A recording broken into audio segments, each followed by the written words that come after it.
ಖಾಲಿಯಾಗಿ ಒಂದು ವಾರ ಆಯ್ತು, ಇವಾಗಾರ ತಕ್ಕೊಡ್ತೀಯಲ್ಲ? ಟಾನಿಕ ಖಾಲಿಯಾಗಿದೆ, ಮತ್ತೆ ಖಾಲಿಯಾಗಿದೆ. ಪ್ರತಿದಿನ ಇದನ್ನು ಕೇಳಿ ಕೇಳಿ ನನಗೆ ತಲೆ ಕೆಟ್ಟೋಗಿದೆ. ಸತ್ರೆ ಮನ್ ಮಾಡಿ ಬರ್ಬೋದು, ಪ್ರತಿದಿನ ಈ ರಾಮಾಯಣ ಮಹಾಭಾರತ ಕೇಳಕ್ಕಾಗಲ್ಲ ನನ್ನ ಕಿವಿಲಿ.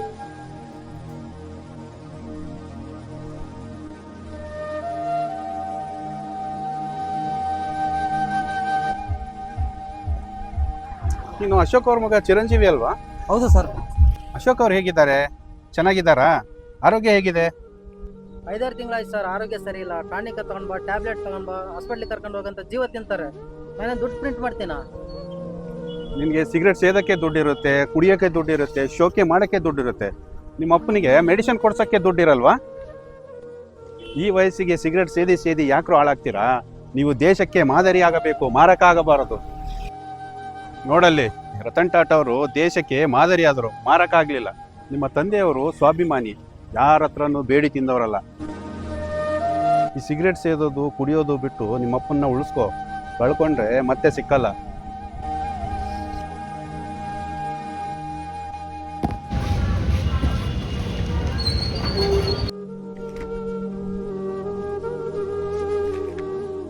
ಅಪ್ಪ, ಟಾನಿಕ ತಗೊಳ್ರಿ.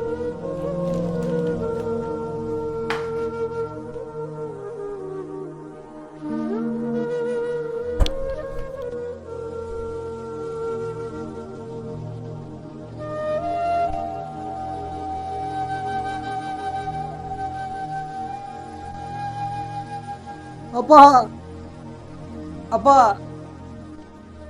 ಎದ್ದೇಳಪ್ಪ.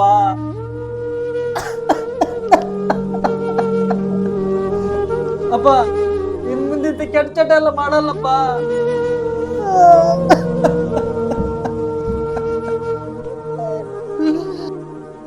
ತಂದೆಯವರನ್ನು ಚೆನ್ನಾಗಿ ನೋಡಿಕೊಳ್ಳುವುದು ನಮ್ಮ ಧರ್ಮ. ಅವರನ್ನು ಕಡೆಗಣಿಸದಿರಿ.